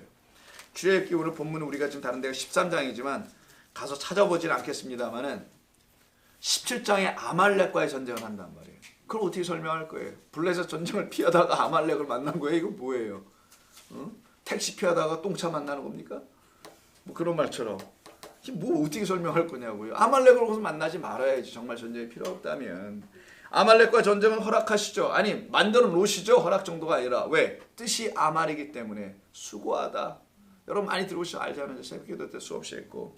수고하는 자, 자기 힘으로 수고하는 자, 그 전쟁 못하게 하려고. 애굽의 군대는 자기 힘으로 수고하는 자들의 전쟁이고 힘쓰고 싸우는 것이고, 여호와의 군대는 우리가 수고하는 게 아니라는 거 알려주려고 그 아말을 그들의 눈에서 멸하게 했던 겁니다. 넌 아말 같으면 안 돼. 아말렉 같으면 안 되는 거야. 그리고 거기다가 깃발 하나 꽂아놓죠. 그게 여호와의 기치라고 했지 않습니까? 그 깃발이 장대라는 말, 매달릴, 뱀이 매달릴 그 장대, 이걸 여호와 니시, 승리다. 그 여호와의 진짜 승리 뭐냐? 우리 안에 있는 아말렉이 죽는 거예요. 여호와의 전쟁으로. 여러분 안에 있는 수고로움, 그 모든 것들이 끝나야 되는 걸 말하는 겁니다. 그런 전쟁만 허락하시는 거지 블레셋과 전쟁 그런 거 하는 거 아니죠. 블레셋은 나중에 골리앗과 그 힘 좋은 고릴라와 다윗이 나중에 합니다. 그때 보기로 하고. 그래서 이들은 다시 본문 가셔서 보세요. 17절과 18절에 상반되는 두 개의 길이 이제 있는 게 보이시죠? 이게 오늘 우리가 봐야 할 주제입니다. 17절에는 13장 17절에는 블레셋 사람의 땅의 길이에요. 사람의 땅의 길입니다. 사람의 길이에요, 여기는. 그런데 18절에는 여호와 하나님이 만드신 광야의 길이에요. 성도를 놓고 가르치는 겁니다. 성도들만 알아듣게 하려는 거예요. 너희가 광야 길로 걸어갈 백성이지 사람들이 만들어 온 그 길로 걸어갈 백성들이 아니야 라고 하는 거예요. 우리가 가야 할 길은 그 길밖에 없는 겁니다. 이 길 아니면 어디로 갈 거예요? 우리가 갈 길 없어요. 여기밖에는. 그게 우리가 가야 될 광야 길입니다. 사람의 길은 광야 길과 달라요. 광야는 너무 힘들어요. 그렇잖아요. 그래서 불기둥과 구름기둥 보내주시는 거잖아요. 물리적으로만 생각해도 너무 뜨겁고 밤에는 춥고 사막이라 거기는 위험하기도 하고 사람 살만한 곳이 못 돼요. 그래서 많은 사람들이 거기로 가고 싶어 하지 않는 거예요. 그래서 마태복음 한번 보세요. 이 광야길과 사람의 길이 왜 하나님 그 길로 못 가게 하셨는지 진짜 뜻은 이제 여러분이 알아야 되는 거예요. 전쟁 하나 하나님께서 안 하게 하시려고 너희들 그렇게 하면 어떻게 된다고요? 거기서 마음 돌이킨다. 이제 아시겠어요? 마음 돌이킨다는 거? 7장을 보시면 그 말을 이제 알게 되는 거예요. 전쟁 때문에 마음을 돌이킨다는 그 말의 뜻을 마태복음 7장을 보면 이제 이게 이런 말이었구나 하는 걸 알게 되는 거예요. 그 유명한 13절 좁은 문 7장 13절 좁은 문으로 들어가라. 이게 광야길이에요. 멸망으로 인도하는 문은 크고 거기서 전쟁하면 어떻게 돼요? 다 죽어 니네. 두려워서 너희들 다 도망갈 거다. 크고 그 길이 넓어 그리로 들어가는 자가 많고 생명으로 인도하는 문은 좁고 길이 협착하여 찾는 자가 적음이라. 너는 이 세상이 가르쳐주는 그 길로 들어가면 겉으로 보기에 듣기에는 좋은 길 같아 보이지. 거기 가면 너희들 다 죽는다. 블레셋한테 맞아서 다 죽는다. 광야로 가야 해. 내가 나누고 내가 열어주고 내가 인도하는 그 길을 따라가야 너희들은 살아나는 거야. 그게 광야인데 누가 거길로 가고 싶겠냐고요. 3일이면 갈 길 3일도 채 안 걸어 갈 수 있는 블레셋 땅을 통과하면 될 거 아니겠냐고요. 쉬운 길 있잖아요. 넓고 쉬운 길. 광야는 힘들단 말이에요. 무슨 말이냐. 교회라는 곳이 광야 교회, 광야 길을 열어주는 곳인데 여기서 전부 다 블레셋 사람의 땅의 길을 가르치면 안 된다라는 거예요. 교회는 말씀이 어려운 곳입니다. 깨닫기 쉽지 않은 거예요. 처음에는. 세상의 말로 가르치면 너무 쉽게 성경을 가르칠 수 있을지 모르지만 광야길은 어려운 겁니다. 협착한 거예요. 많은 위기가 있고 실족할 수 있는 수많은 것들이 여기서 대기하고 있어요. 그러나도 하나님이 인도하신 것을 믿고 쫓아가는 성도들은 광야교회에서 들려주는 참된 진리의 말씀을 들어야 하는 겁니다. 그래서 협착하다라는 거예요. 그 길이 좁고 가다가 수없이 실족하고 낭떠러지로 떨어진다는 거죠. 끝까지 가야 합니다. 광야교회는 진리를 가르치는 거예요. 생명의 이야기를 이야기하는 곳이에요. 그래서 사람들의 귀에 관심이 없는 이야기만 하는 겁니다. 어떤 사람들? 세상 사람들, 말 그대로 세상을 원하는 사람들. 세상은 곧 자기 육신이잖아요. 그 육신의 소욕을 원하는 사람들에게는 관심이 없는 겁니다. 그 소욕 채우려고 열심히 예배드리고 열심히 섬기고 열심히 수고한다면 그게 바로 헛된 예배라는 거잖아요. 헛된 신앙생활이고 종교인이지. 거길로 가지 못하게 하려고 두 길을 대비시킨 거예요. 다시 본문 가서 보세요. 13장 17절에는 사람의 땅의 길이에요. 사람의 땅의 길. 그러나 18절에는 광야길, 예수의 길입니다. 우리 여호와의 길인 거예요. 이게 바로. 여러분들은 이 길로 가고 있어야 되는 거예요. 여러분이 이 길로 걷고 있는지 여러분 스스로 날마다 점검해야 돼요. 좋은 교회는 광야교회가 돼서 성도들을 이 길로 인도하고 있는지 그러지 못하는지 교회 지도자들은 날마다 성도들을 체크하고 관심 갖고 서로 바라보는 거예요. 무슨 시험이 들어서 교회나 나가지 않을까 그런 건 신경 쓰지도 말고 제발. 저 성도가 정말 광야길을 걷고는 있나? 진리의 말씀에서 힘들어하고 있나? 그게 정상이니까. 안 힘들어해. 광야길도 들어오지 않았는데도. 그건 뭐야 도대체. 세상 길로 들어가고 있는데 하나도 힘들어하지 않아. 이게 뭐야 이거 도대체. 그러면 성도가 서로 확인해보고 길라잡이 해주고 손 붙잡아주고 힘들지만 같이 갑시다. 구름기둥과 불기둥이 있다니까요. 광야에는 하나님 그냥 보내지 않으세요. 여러분을. 이들에게서 그래서 구름기둥 불기둥이 인도하고 있는 거예요. 실족하지 않게 하려고. 거기까지 나왔는데 하나님 실족하시면 하나님이 손해야. 뭐 표현이 좀 그렇습니다만은. 그래서 19절로 넘어갑니다. 이제는. 자, 이때 19절 가기 전에 그 18절의 하반부터 읽어야죠. 이스라엘 자손이 애굽 땅에서 대열을 지어 나올 때, 대열은 뭐예요? 군사 대열이죠. 사방으로 동쪽으로 향해서 가는 거잖아요. 12지파가.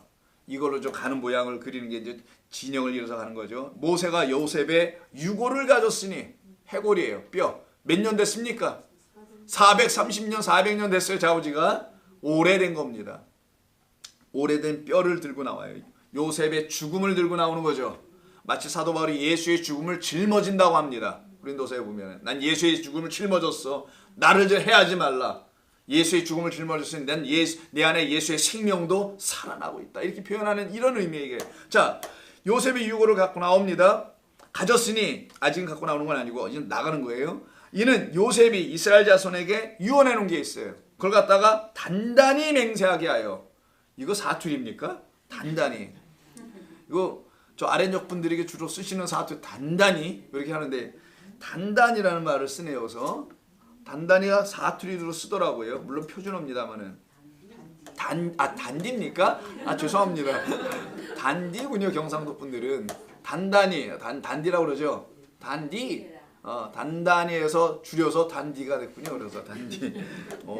쉽네요. 뭐 단단히가 표준말이구나. 자, 그래서 단단히 맹세하게 하여 이르기를. 이때 이르기리가 아마르예요. 요건 진리를 말하는 거라는 거예요. 진리의 내용이 있다라는 거예요. 단단히 맹세하여 이르기를. 다음은 진리다. 뭐가 진리냐? 하나님이 반드시 너희를 찾아오실 것이다. 이게 진리라는 거예요. 요 내용이. 그래서 아마를 쓰는 거예요. 다바르가 아니라. 이건 하나님의 마음이야. 하나님이 갖고 계신 뜻이야. 계획이 있어. 이걸 요셉이 알고 마지막으로 유언하는 거죠. 그 유언을 통해서 그것을 이루는 겁니다. 그래서 19절은 어떤 보기에는 창세기 50장 25절에서 말한 요셉의 유언을 받들어 그의 뼈를 들고 나가는 것처럼만 보여져요. 그 뜻을 받들어 가야지. 그런데 출애굽의 이 시점에서 이 이야기가 다시 언급되는 이유가 뭘까? 하필이면 여기에서. 더 나아가 400년이 넘은 요셉의 유고를 들고 나갔을 때 정작 이들이 들고 나간 것이 무엇이었는지를 알게 해 주시려고 하시는 것이지, 뼈 하나 들고 나갔다 400년 된 뼈 온전을 하겠어요? 그거 어디? 그거 들고 나갔다라는 게 포커스가 아니고요. 이들로 하여금 왜 들고 나가게 함으로 정작 그들이 들고 나가야 하는 게 뭔지 이거를 알게 해주려고 하는 것이고, 그런 것이 아니라면 이야기는 한낱 그냥 이야기 사건, 뭐 재밌는 이야기, 그런 것도 있었네, 이 정도밖에 아무것도 없게 되는 거예요. 왜 뼈를 들고 나가게 하셔서 도대체 뭐를 정작 들고 나가야 한다는 것을 가르치려고 하셨는지. 그러면 요셉에게 단디 맹세한 게 있어요.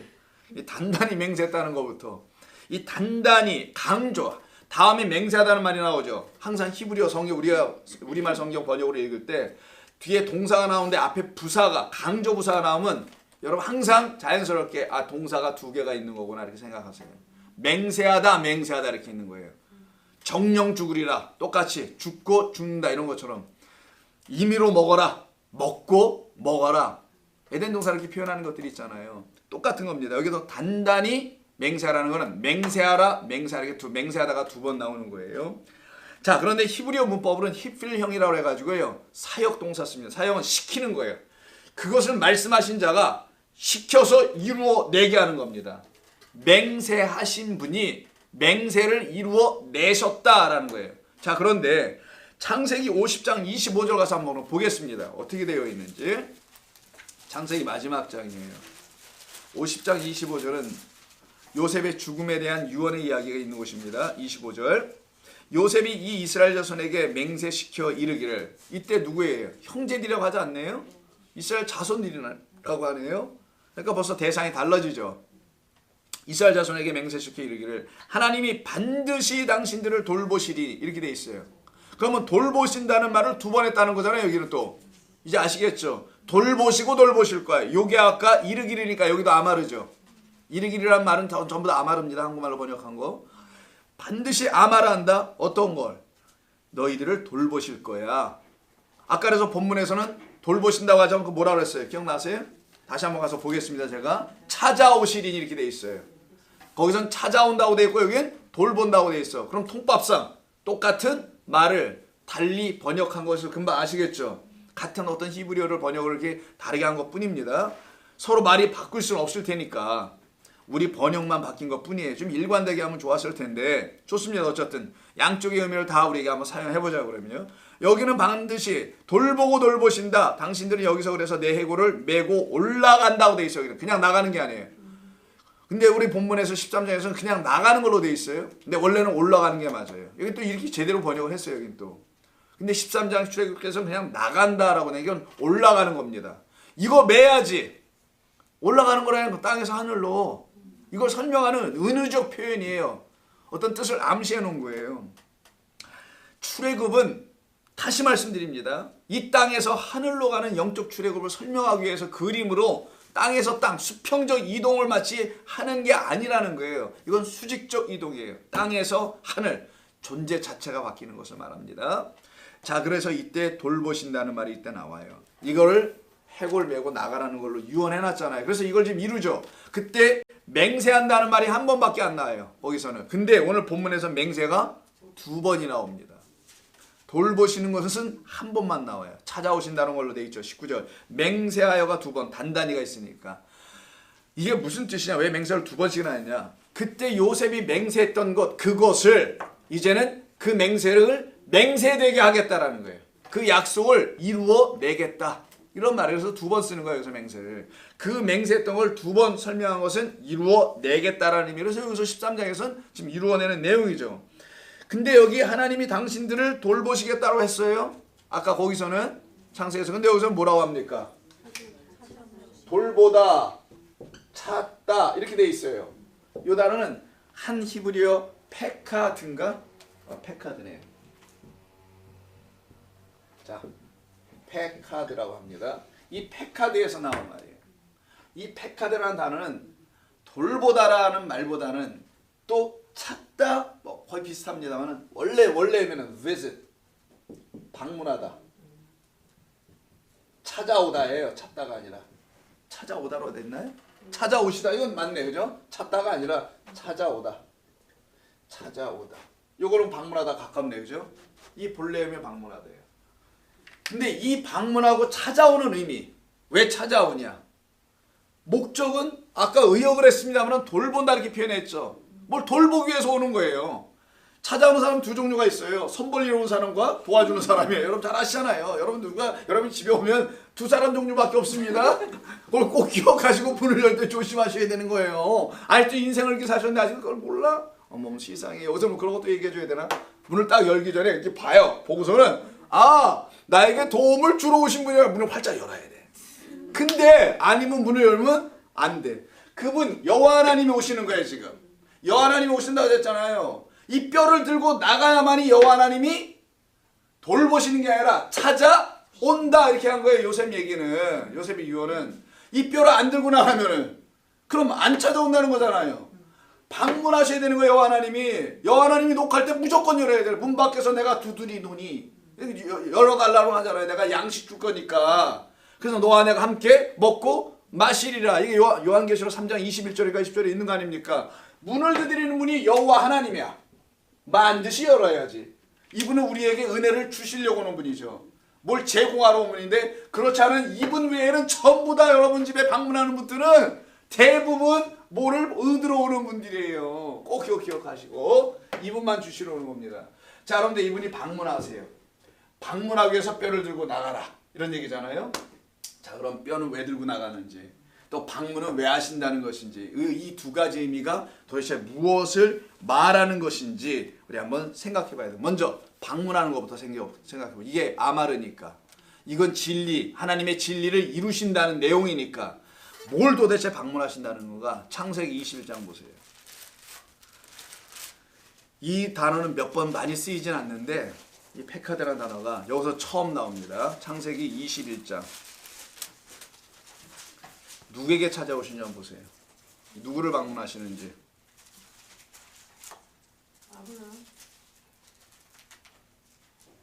21장 1절. 여호와께서 말씀하신 대로 사라를 돌보셨고 여호와께서 말씀하신 대로 사라에게 행하셨으므로. 돌보셨다는 말이 나오죠. 그럼 이 단어가 뭐예요? 페카드죠. 그럼 여호와 하나님께서 누구에게 찾아오셨다는 거예요? 사라에게 찾아오셨다는 거죠. 왜? 아이를 주시려고. 오시자마자 어떤 일이 벌어져요? 임신하고. 명년 이맘때 그 2천사가 3천사가 얘기하잖아요. 아브라함한테, 사라한테 명년 이맘때 너희가 아기를 가질 거야 했더니 킥킥거렸다면서요. 비웃었고 웃었지 않습니까? 그렇지 않았어요? 그런데 여호와 하나님께서 말씀하신 대로 사라를 돌보셨과가 아니고 찾아오셨다. 거기 지우 그렇게 쓰세요. 찾아오셨다. 이건 찾아오는 겁니다. 돌보는 게 아니라 교회 오면 그냥 나의 쓰린 마음을 돌봐주는 곳으로만 생각해하고 참 이렇게 번역을 하셨는지 모르겠는데, 교회는 여러분 이렇게 절간처럼 돌봐주는 데가 아니에요. 여기가 무슨 타가소입니까? 타가소는 북한 말인가? 유치원이에요. 여기가 무슨 돌봐주게. 굳이 돌볼 게 있다면 여러분의 영혼을 돌보는 건 있어요. 그러면 여러분의 육신의 삶을 돌보는 게 아니, 교회는 그거 못합니다. 하는 것도 아니고. 그게 전부 다 이게 돌본다고 번역을 했어요. 이 돌봄을 정말 받아야 될 분들이 이걸 번역을 했나 봐 이게 정말. 이건 돌보는 게 아니라 패카드예요. 찾아오셨다. 왜 찾아오시냐? 아들 약속의 씨 주시려고. 약속을 완성하시려고. 이루시고 성취하시려고 오신 거예요. 그래서 애를 낳잖아요. 이삭이라고 죽고 3절에 잔치까지 벌린 난리를 치잖아요. 이 양반들이. 그 뜻은 여러분 다 아실 거고. 자, 이때 찾아오는 얘기예요. 방문하는 얘기입니다. 뼈 들고 나가면 여호와 하나님이 오셔서 뭐 준다는 거예요? 아들 준다는 얘기예요. 뼈는 뭡니까? 요셉의 죽음이에요. 예수를 상징하는 요셉의 죽음을 너 들고 나오면은 그 흔적이 있으면 너 그때 사는 거야. 뭘로 살아? 아들 낳음으로 살게 할 거야. 이거에 지금 이 말씀이. 그래서 너는 뼈 중에 뼈요? 살 중에 살이라는 이 애챔이라는 뼈가 여기서 그래서 갑자기 튀어나오는 거예요. 이 뼈를 들고 내 신랑, 내 아들 확인하는 겁니다. 지금 성경이 말하는 거. 그래서 누가복음 1장을 보시면 여러분 확실하게 알게 됩니다. 이제는 누가복음 1장 보세요. 누가복음 1장 누구에 대한 이야기겠어요? 안 보셔도 아실 거 아니에요. 이제는 여기서 사라였으면 1장은 누구겠어요? 그러겠지. 마리아겠지. 누가복음 1장 몇 절을 말아 하지 않아서 그렇구나. 1장 전체에 여러 사람들이 등장을 하죠. 세례 요한의 어머니 엘리사벳도 있고. 죄송합니다. 이런 불안당 같은 26절이에요. 1장 26절에 있어요. 여섯째 달에 하필이 여섯째 달이야. 괜히 이런 말 쓰는 게 아닌지 아시겠죠 이제는. 그래서 세례 요한과 예수님의 나이 차이가 여섯 달 차이가 더 나는 거예요. 6달. 그리고 여섯째 달이 딱 찼어 이제는. 그러면 신랑 만나는 날이죠. 연합하는 날이에요. 신랑 와야 하나요? 와요. 누구로? 천사 가브리엘. 아까 기억나세요? 남자라고 했죠. 엘은 하나님의 남자야. 하나님의 아들이에요. 그래서 가브리엘은 그냥이 아니란 말이에요. 이게 무슨 천사가 왔다. 주의 사자 말라카 앵겔로스가 왔으니까 그냥 앵겔로스가 왔나 보다 이렇게 생각할 정도가 아니라 이 사람의 이 천사의 이름 뜻을 보니까 게베르엘이야. 엘게베르야. 아까 게베르 기억나시죠? 장정, 남자. 하나님의 남자가 왔다라는 거예요. 하나님의 아들이. 아들이 와가지고 누구에게 찾아오는지 볼까요? 방문하는 겁니다. 다윗의 자손 요셉이라는 사람과 약혼한 처녀에게 이르니 방문했다라는 거예요. 도착한 거야. 처녀의 이름은 마리아라. 그에게 들어가네요. 어떻게 들어가요? 그에게. 이게 뭐 그 집으로 들어갔다는 겁니까? 그대로 읽으세요. 그에게 들어갔어요. 정말. 누가? 가브리엘이 들어가 버린 거예요. 성령이 들어간 거야. 말씀이 들어간 거야. 이걸 지금 개신교나 카톨릭이나 너나 나나 할 것 없이 정말 그냥 뭐 수태했다라는 걸로 성령 수태설로 뭐라고 뭐 신비한 걸 자꾸만 생각하는데 이건 말씀이라는 게 들어오는 거예요. 성도 안에. 그걸 설명하는 거란 말이에요. 그래서 그에게 들어가 이르되 그에게 들어가면 그때가 뭡니까? 은혜 받은 거예요. 그게. 그 자체가 은혜 받은 거예요. 그 은혜를 못 받으니까 교회 와서 다른 은혜를 자꾸만 찾는 거란 말이에요. 이 은혜가 먼저 선행돼야 되는데 말씀이 여러분에 들어오는 은혜가 있을지어다. 이거거든요. 자, 은혜를 받은 자의 평안할지어다. 주께서 너와 함께 하시도다. 이때 은혜 받은 자는 사랑하신다는 거예요. 하나님께서. 그 말을 듣고 놀라 이런 인사가 어찌함인가. 방문한 사람이 나에게 이런 인사를 안 하면 문제예요. 오히려 어찌함인가 아니라 이런 인사를 못 받는 게 문제예요. 노크를 했는데 빚을 달라고 하거나 이러면 안 될 거 아니에요. 노크를 하면은 주의 은혜를 받은 자요 평안할지어다라는 걸 소리를 들어야지. 아유, 여러분의 그 트라우마를 제가 건드렸나 봅니다. 몇 분들이 갑자기 덜덜덜 이렇게 떠시는 것 같은데 제가 이해합니다. 저도 그 처지예요. 동병상련합니다. 우리가 다. 보라, 내가 잉태하여 아들을 낳으리니 그 이름을 구원자 예슈아라 하라. 이렇게 붙여주는 거예요. 여러분, 이게 우리 얘기입니다. 이게 우리 얘기가 안 되면 전부 다 성경을 신화로 읽는 거야. 그때부터는 신격화해서 읽는 거고 막 큰일 납니다. 그러면 그래서 찾아오는 겁니다. 이 방문하다 패카드가 본문 출애굽기 13장 19절에 너희를 찾아오신다는 그 말로 등장하는 거예요. 하나님의 아들이 찾아오네. 하나님의 사자가 찾아오네요. 주님께서 찾아오는 거예요. 그렇다면 왜 출애굽을 하는 이스라엘 백성이 요셉의 뼈, 애챔을 가지고 나가야 했나? 그것은 하나님의 창세전 언약, 그 언약을 이루기 위해서 그러는 거예요. 왜? 맹세했대잖아요. 뼈를 가져가는 걸 맹세했다. 맹세에 붙은 거는 찾아온다는 건 맹세의 완전성, 완전하게 이루는 거고, 맹세에 붙은 건 뼈를 갖고 나가는 거예요. 뼈를 갖고 나가는 게 맹세. 맹세니까 쉐바죠. 쉐바. 7번 말하다. 7번 말하여 맹세하다. 하나님께서 7번 말하여 맹세하신 것 창조. 그 구원을, 새 창조를 우리에게 이루시려고 하는 거예요. 이 첫 번째 창조를 보고서는 구원을 못 받고, 이 첫 번째 창조, 첫 하늘, 첫 번째 하늘을 통해서, 첫 번째 하늘과 땅을 통해서 새 창조, 나에게 새 하늘과 새 땅이 되어 들어오시는 그리스도 예수를 보아야 되는 거예요. 그리스도 예수가 새 하늘이니까. 여러분들의 새 하늘은 어디 천국이 아닙니다. 이 땅에서 새 하늘과 새 하늘을 받는 거고, 그들이 천국 가는 거예요. 천국과 새 하늘은 같은 개념이 아니에요, 여러분. 이거 헷갈리면 안 돼요. 이거부터. 이건 초등 수준이야, 초딩. 새 하늘과 새 땅, 창세기라네. 계시록 21장에 나온 새 하늘과 새 땅은 그리스도 예수를 말하는 거예요. 그분을 본 자, 그래서 새 하늘과 새 땅을 보는도다 하잖아요. 본 자들이 천국 가는 거예요. 혼인잔치에 들어가서. 그들만.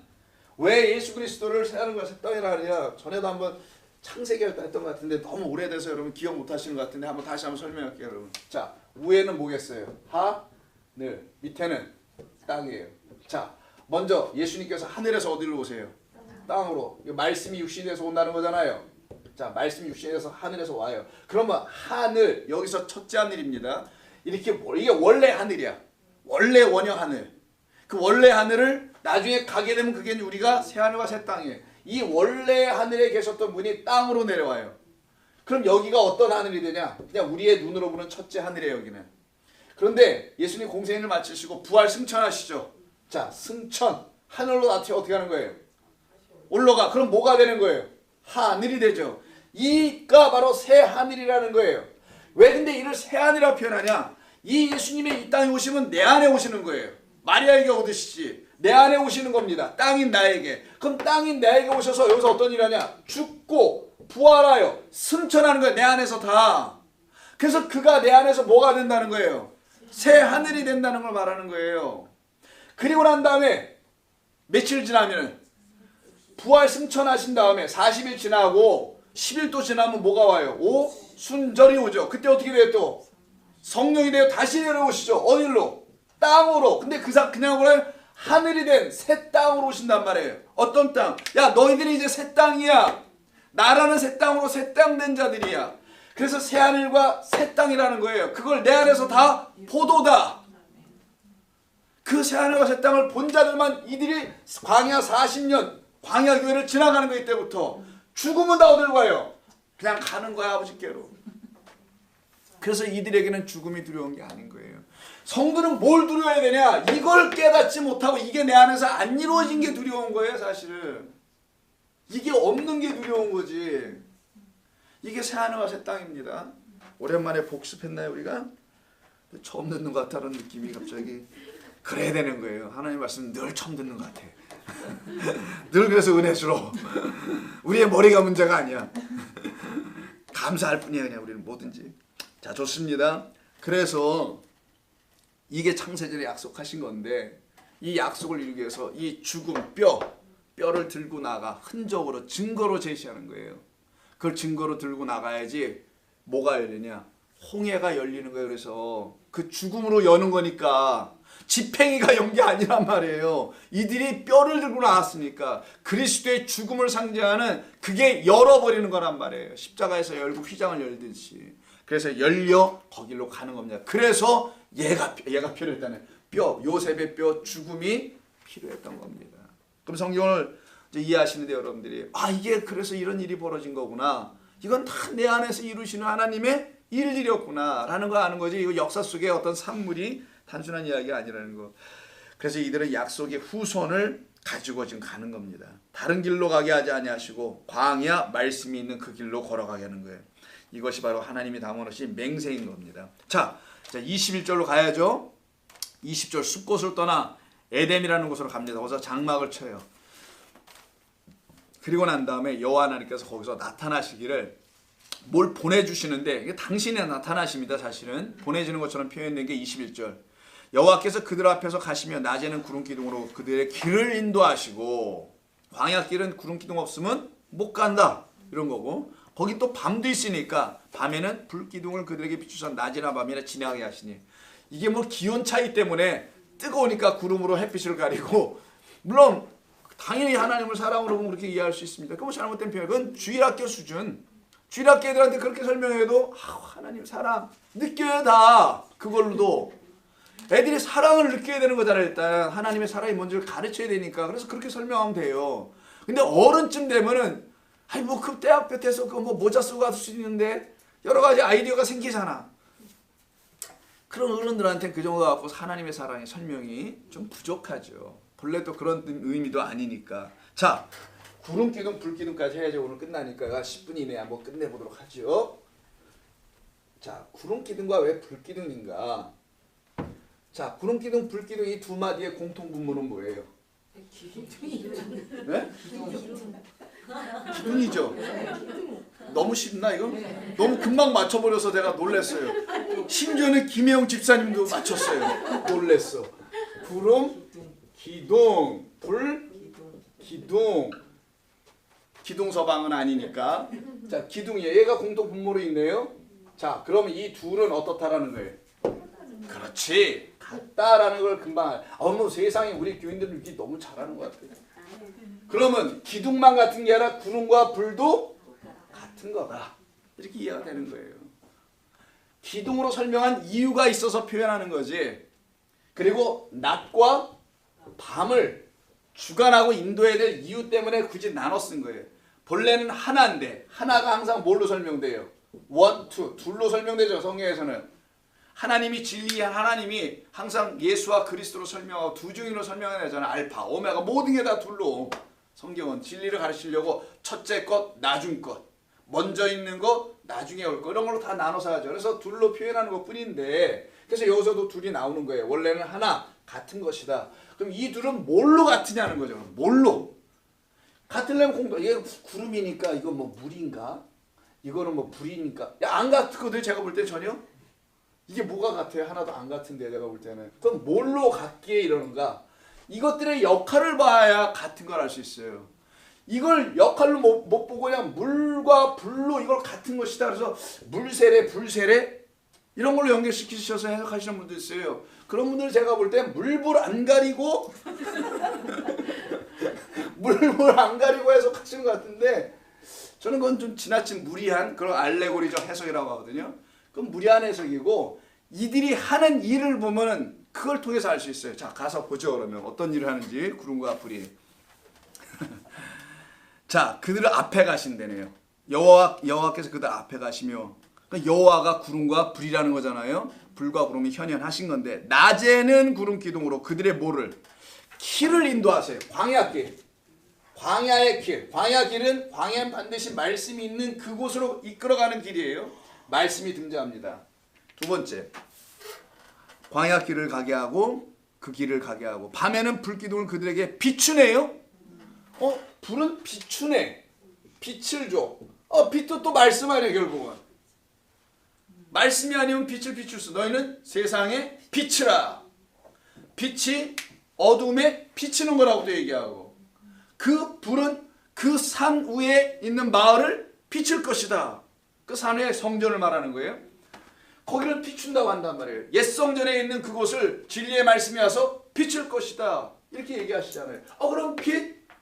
이건 낮밤을 얘기하는 게 아니구나.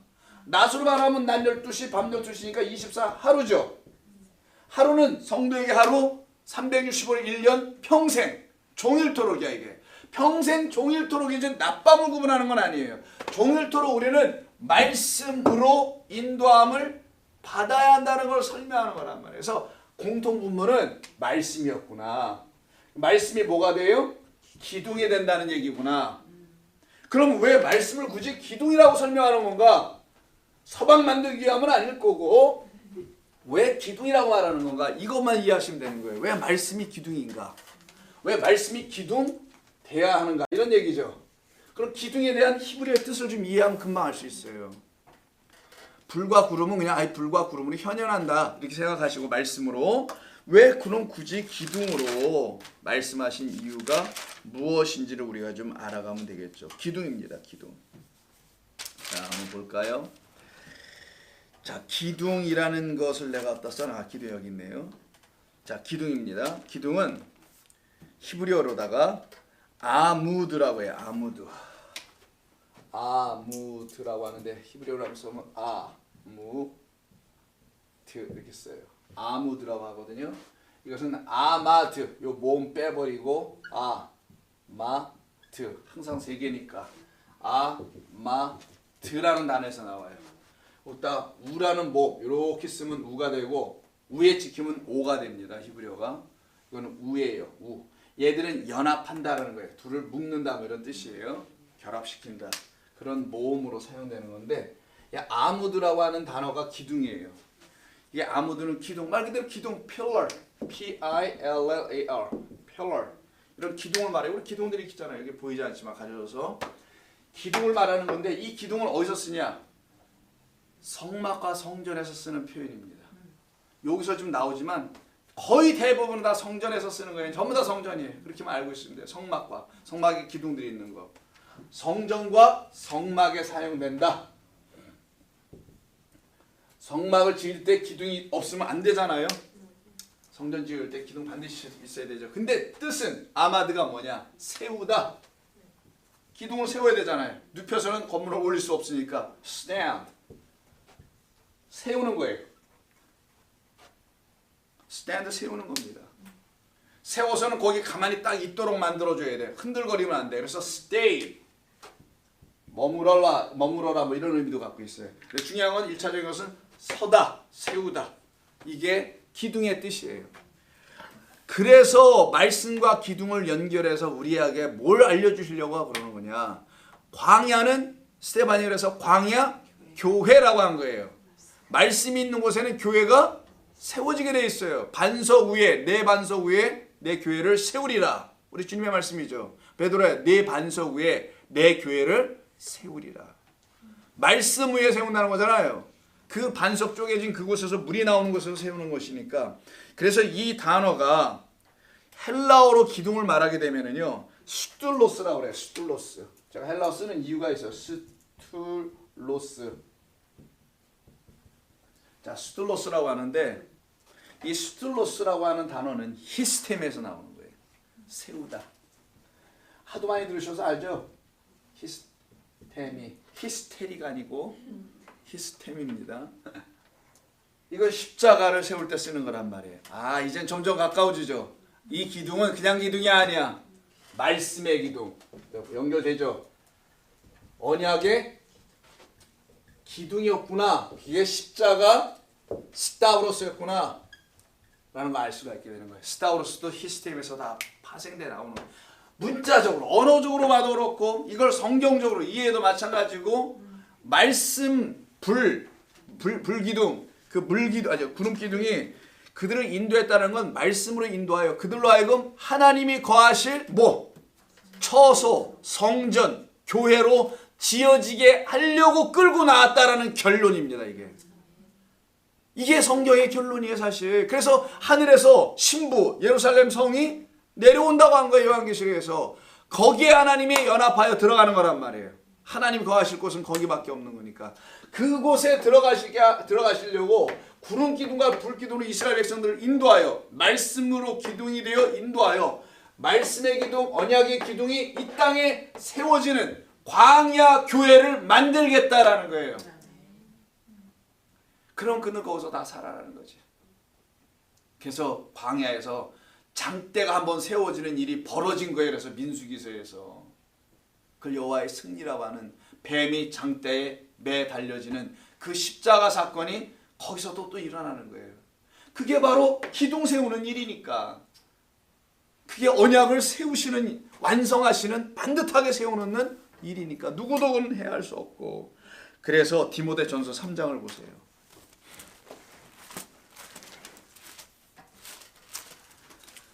디모데전서 3장 330 디모데전서 3장 39 정도? 예. 디모데전서가 아니라 후손가? 디모데전서 3장 15절. 여기 맞네요. 3장 15절. 만일 내가 지체하면 너로 하여금 하나님의 집에서 어떻게 행하여 할지를 알게 하려 함이니 이 집은 살아계신 하나님의 교회요 진리의 기둥과 터니라.